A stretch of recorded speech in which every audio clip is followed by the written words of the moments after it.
I've opened many accounts and I've failed many. The amount of money that I've made from the payouts that I have received more than make up for the evaluation fees that I wasted. Don't just give up after even one or two failures.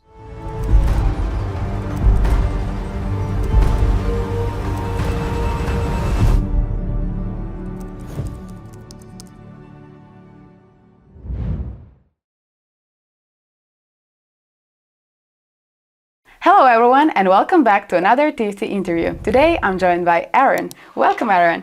Thanks, Anya. Thank you for having me. It's my pleasure. So can you tell us a little bit about yourself and what got you into trading? I live in New York City, first of all. The reason I live in New York City is because I got hired at a hedge fund, but not as a trader or an analyst or anything like that. I don't actually have a finance education.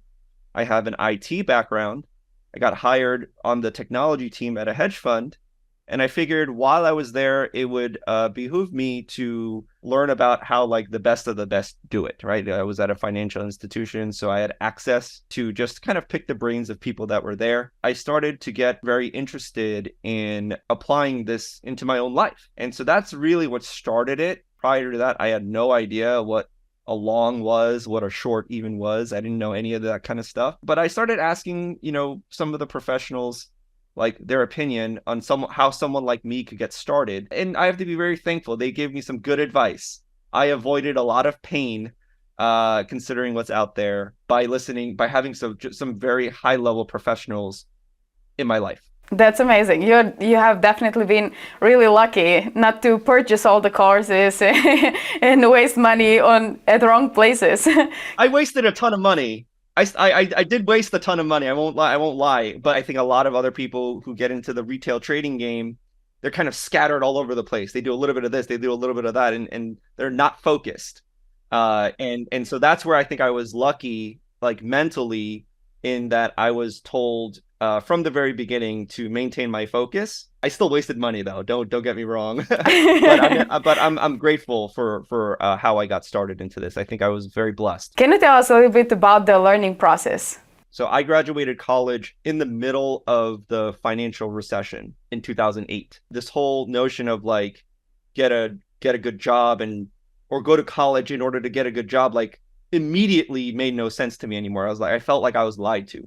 So from that point on, I always looked at ways of like, how can I take control of my financial destiny? Like, how do I make money myself and not have to depend on a job that is clearly not as stable as like my parents are saying, the best thing to do is get a job and that's the most stable. I'm like, it's not. It's clearly not. When I looked at, the possibilities of what trading could be, I was like, well, trading is also the exact industry that caused Bernie Madoff to go to prison. Improper risk management is one of the major causes of the financial recession, right? So I'm just like, this is really dangerous. I right away recognized that it was a very dangerous game, and I only wanted to learn from people who survived the financial crisis of 2008. I knew that from even before I knew what a long was or a short was. I was like, I don't want to learn from anyone that didn't know how to survive that and the tech bubble from 2000. So basically in my mind, I was like, I only want to learn from old people, because if you're my age, so in other words, and the barometer is like, if you're my age, that means unless you were a genius at the age of 18 in the trading industry, you do not have life experience of actually trading during the recession. So that was the way that I kind of evaluated the majority of trading instructors and gurus. Like if you're my age, I don't want to talk to you. That's how simple it was. I only want to talk to you if you're at least 15, 20 years older than me.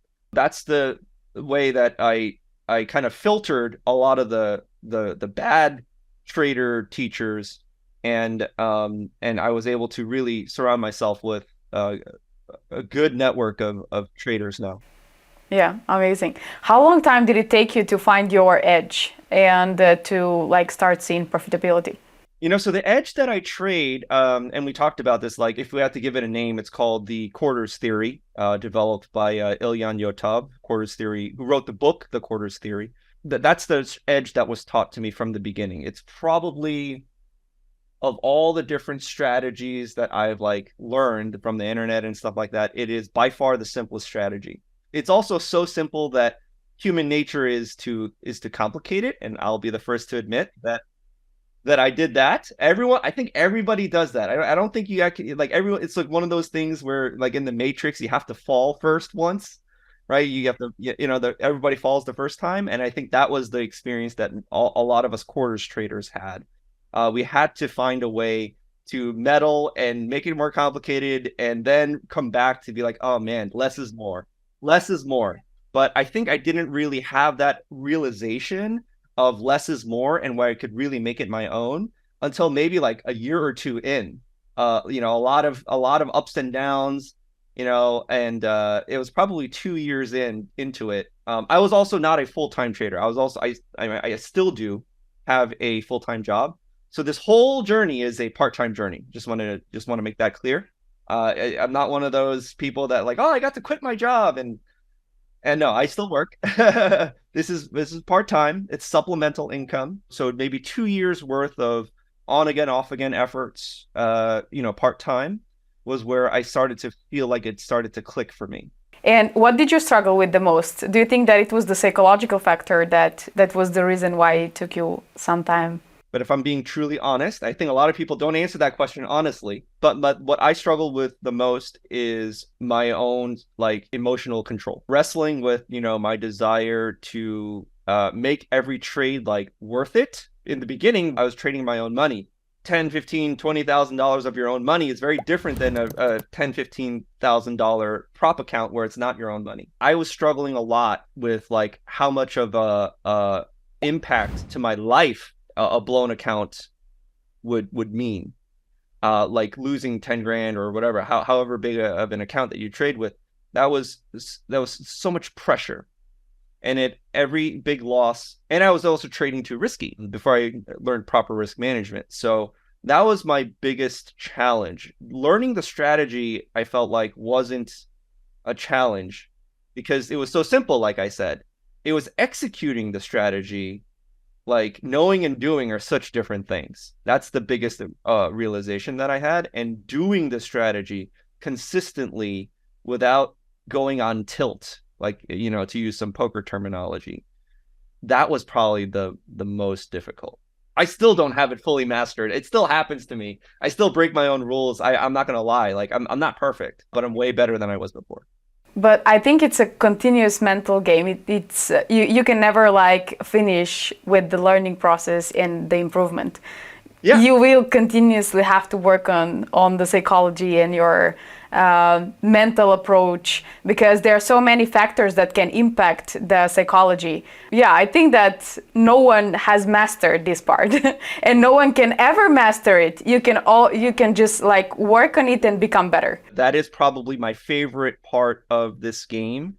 And I do consider it a game, like a sport. Like, if someone's a professional basketball player or football player or something like that, I think that professional trading is very similar to a sport. It's just a mental sport, not a physical sport. That's probably my favorite thing about this game, is that you can never fully master it because it's always a challenge against yourself. Yes, you're trading in the markets against other people, and it's a net zero sum game. Yeah, we get all that, but as an individual trader, your first opponent is yourself, and that's the part that I love about it, is that getting good at trading also means improving my own level of personal development. For me, maybe that's not how it is for other people, but to me, the two go hand in hand. Yeah, I totally agree with you. Like if you don't work on your personal development, you can become a good trader or a better trader. I think you'll have a very short runway and you'll have a very short career if you don't also start looking at, within. Yeah. Would you like to share like what you do to improve your psychology and how are you working on your personal development? Taking care of your body is really important. And I will admit, since COVID, I've kind of slipped on that a little bit. I kind of let myself go a little bit. I'm not going to lie. But I do value what you put in your body. Makes a difference in how you feel, and how you feel definitely affects how you trade. Mental clarity. So I think, just physical health, nutrition is really important. You wouldn't think that something like that makes a difference on your charts, but it makes a difference in how you perceive the charts and how you filter information and your mental clarity and stuff. At least it does for me. So I think that's very important. Any kind of a meditative practice is good as well. It can be many different things. That can mean a lot of different things to a lot of different people. I think the skill is to focus, like to be able to filtering from distraction. I did martial arts training as well a long time ago, and meditation was kind of a big part of that. And that's just what I'm used to. So I'm not saying everybody needs to do it. That was just what I was used to, right? So but the way we learned meditation was like, your mind is always going to be like a monkey brain, right? It's going to go other places. The trick is to not beat yourself up about it. That's something that I had to work with a lot. I get very like mean to myself. Self-sabotaging yourself for the mistakes. Yeah, exactly. So the practice is to minimize that. Practice bringing your attention back to your breathing. And the way that it translates to trading is sometimes you'll see a candle that's doing crazy things that you have no explanation for. A novice trader probably will tend to try to find the explanation. Explain to me why this candle is going so crazy. And they get stuck in the why, right? Like, oh, why is it doing? It shouldn't be doing that is the emotional reaction that we have. And we get stuck there. And maybe other people are smarter than me and they don't have this problem. But like for me, that takes my attention away from the other opportunity that was sitting right there. For me, the meditation practice is a way of, just very quickly getting focused again, ignoring, yes, that was a surprise. Yes, that candle stick stopped me out immediately. And I don't know why it happened. It's rare, but like, that's not the point. The point is let me look for what's present right now. What's the opportunity right now? I don't want to live in the past. That meditation practice helped me do better at that in trading. I realized that is a big piece of where I hit the next level. Do you meditate before you trade, or it's just something that you do at the morning or at the evening? I do it first thing when I wake up. So that translates into, right before the morning session. I'm in New York. Like I said, I have a full-time job, weird kind of schedule. So it's because of that, I have not been doing that more recently. So now it's a little bit during the day, but I also don't trade the morning session anymore because of my schedule. Like I said, nowadays it's just, I trade less. I trade even less than before. Before I was more of a day trader. I wanted to be there for the 9:30 open New York time, trading the indices. Now I don't really care about the open that much. I trade bigger, but I trade bigger moves with bigger stop losses that are more swing trades. When I feel like I've got my routine down, I'm like, okay, let me now open up the charts. It could be 3:00 in the afternoon, which is unusual for a lot of out of day traders, but I don't care about the time of the day that much. I care about where my areas of interests are, and I set like a limit order and just kind of set and forget and let it do its thing. Now it's kind of a mix bag of everything because it's integrated, so it's woven into my daily life. Would you like to share your screen and show us how you analyze the charts and maybe an example of a trade? I'm a big proponent of less is more. I only look at one pair, and that is the US 30. I look at the other indices because we call it the four brothers, like the S&P 500, the Russell, the NASDAQ, and the Dow. They all move together. Usually they're like we call it kind of like the four brothers. So I look at them, but I only trade the Dow 99% of the time. And I trade quarters. So what am I looking for? I'm looking for, either the even. So we're right now, the price is like, the 33,000-ish. My biggest levels of interest are what's happening between 33,000 and 34,000. And I also use RSI as the indicator. That's my only indicator that I use, and I predominantly use it for either momentum continuation, or this indicator actually shows divergence. It's not perfect. It doesn't print all the divergence. Sometimes I have to kind of see it myself, but this is a really good one. So it's like most people will look at something like this and they're like, oh my God, divergence, I should go short. It's not enough it still went up a little bit. So my edge is that I'm interested in shorts that happen near the major levels. The round numbers, because that's where institutions are going to be looking at it. So either the 34,000, but in this case, it went up all the way up to the 250. And if you look at this candle, the high was 259. Well, it made 1,000-point drop, move from there. This was also accelerated with a little piece of news, I believe, if I'm not mistaken, if this is last Tuesday. Either the 4,000 or the 250, one of those would have been my area of interest. And like if you look at the candle formations, the 4,000 didn't show any signs of reversal. This kind of did for me, especially with this candle that broke below the range right there.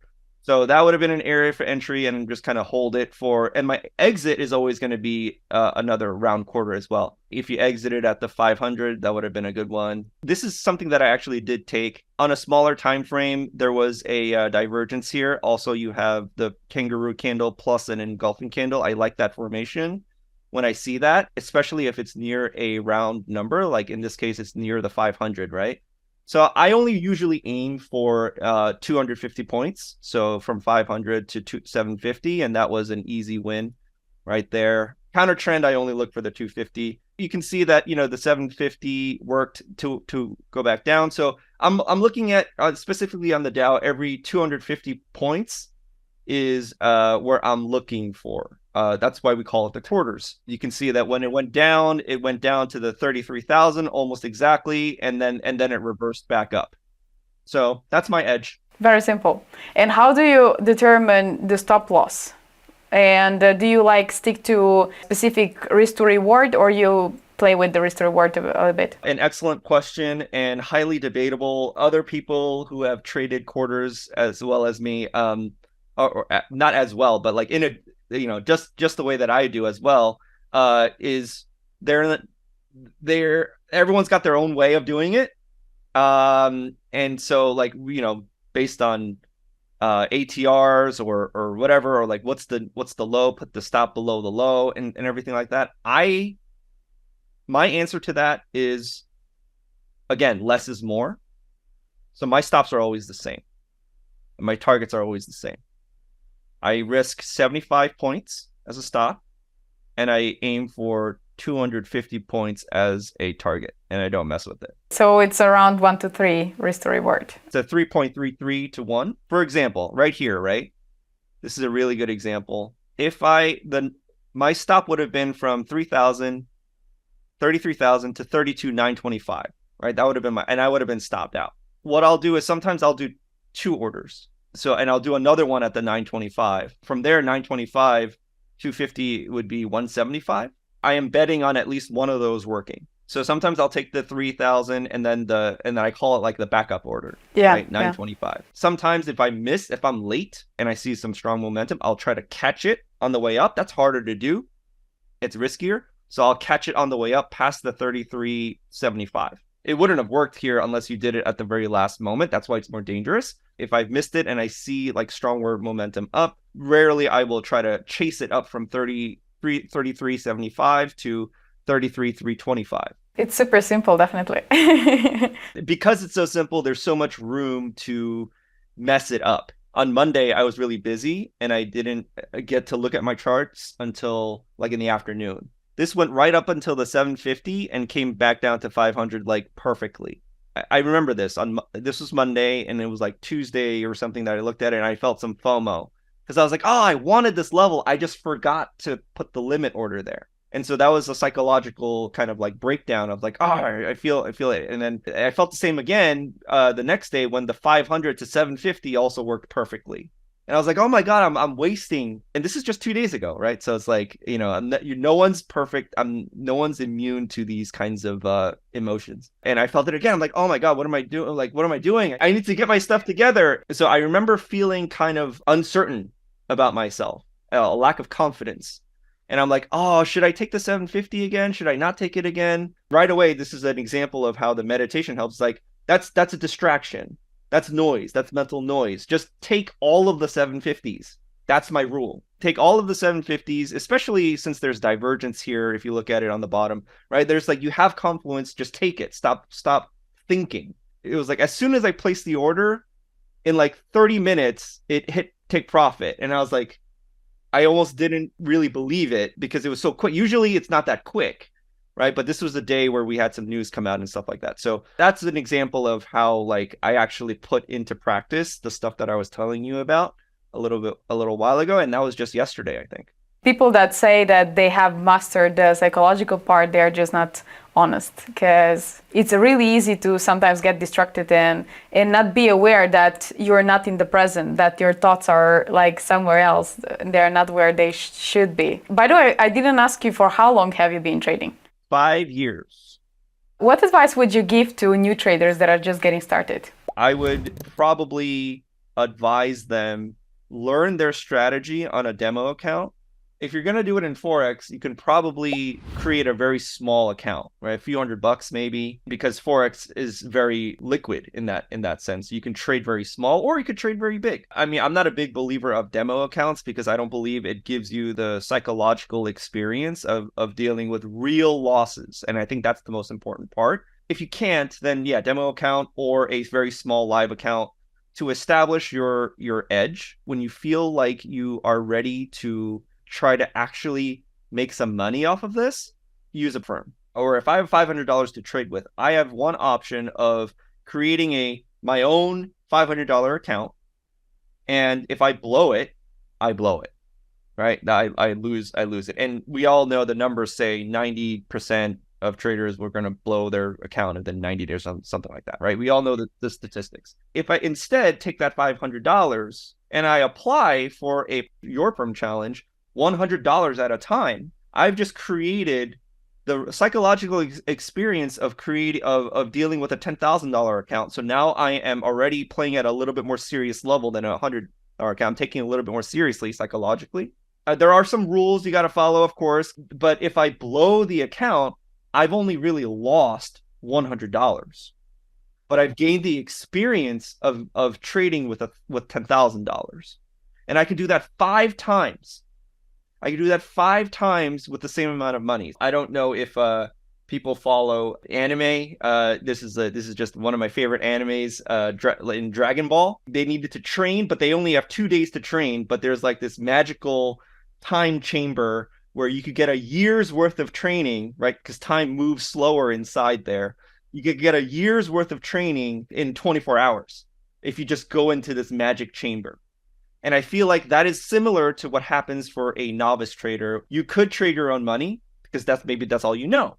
But it's worth it for you to figure out how to navigate a firm because you will gain more experience for per dollar, even if you blow accounts. It's better to get there faster with cheaper, right? Having spent $500 blowing 5 accounts, you're like, you know what?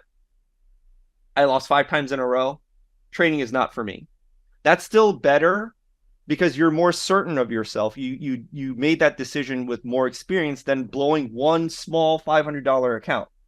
That's probably not enough experience for you to have arrived at a meaningful decision. And I'm glad that at least the programs that I've done with the funded trader, I have not come across that. There's a lot of paperwork, of course. That's with everywhere. That's the only annoying part. You can't avoid that.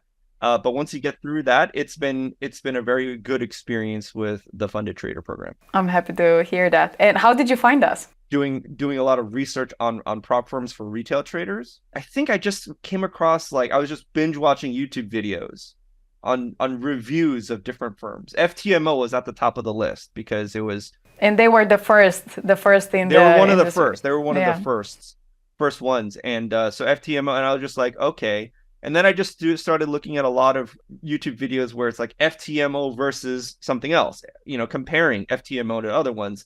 And I remember also thinking, I'll be perfectly honest with you, your design of your website looked a little like it was designed for children. with the colors and the fancy logos and the royal this, kingdom this, with the sword and the shield. I'm just like, what is this? What is this? Right? And I was and like, what are they trying to pull here? I remember that was the impression that I had with your aesthetic and your marketing. When I actually watched the video review and I watched the pricing and the rules and the scaling, I was like, this is pretty good. I like how the rules are set up. So that won me over. I had this weird impression from your marketing material. But then once I actually saw what you were actually offering, this is the kind of environment that I want to be in. Many people are actually getting confused and commenting about the the look of our website and the kingdom and all that. But It's interesting. cute. It's cute. I'm not gonna lie, it's cute, but it just didn't. It surprised me because that's not what I expected from someone in the trading industry, because that's not what I was used to. I'm used to like that Wall Street look, that kind of like, Formal darker and yeah, gray, yeah, metal, yeah. modern, sleek, kind of like that's what that and so seeing oranges and purples with the logo that looks like a cartoon, like I was like, whoa, this is so different. But it's good. Now that I actually do a little bit of marketing for work, standing out is a good thing. It's unique. Any last words that you would like to share with us? Don't give up after you've blown like a failed one evaluation or even two. Treat each evaluation the way you would treat a single trade. So you wouldn't give up on your strategy just because you lost your first trade. You shouldn't give up just because you blow your first account. You got to give it an adequate chance at a sample size. Like, we didn't really talk about my success rate or failure rate, but I've opened many accounts and I've failed many of them. But the ones that I've kept, it's like the reward risk ratio, right? So the amount of money that I've made from the payouts that I have received more than make up for the evaluation fees that I wasted. So don't just give up after even one or two failures. That's not adequate of a sample size.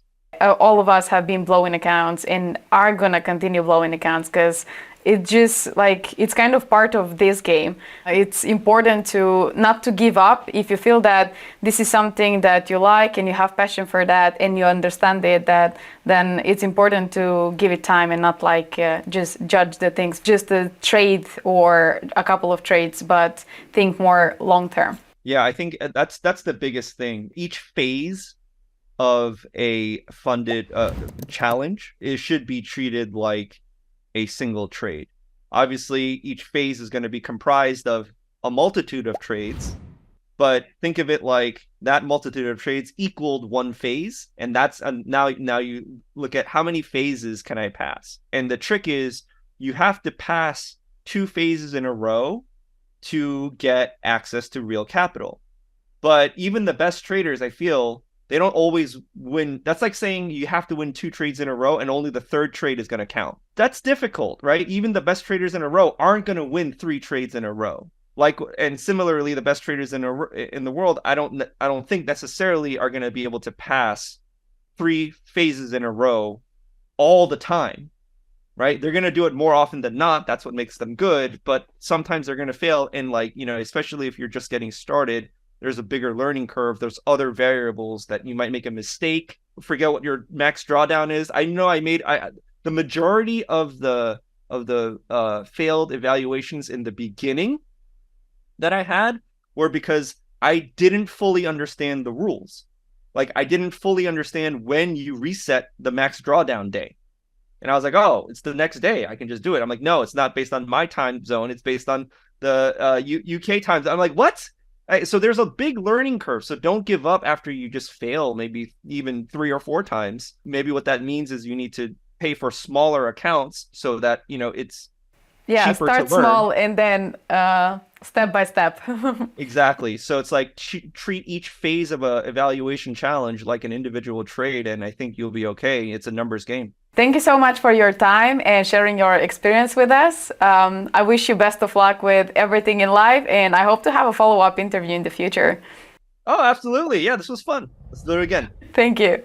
Okay, bye.